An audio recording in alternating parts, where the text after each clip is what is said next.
What is your never interrupt an enemy while they are making a mistake moment?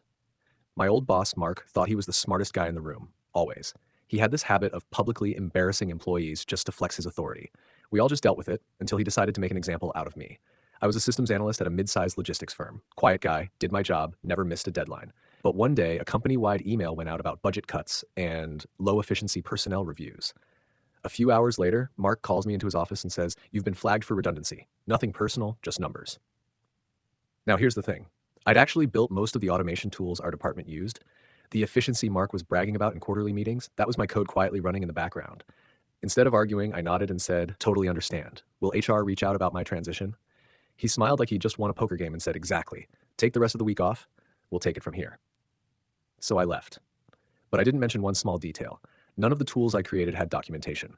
Not because I was being malicious, it just hadn't been required. I figured I'd clean it all up eventually. The only person who knew how everything worked was me. 3 days later, I started getting panicked texts from my coworkers.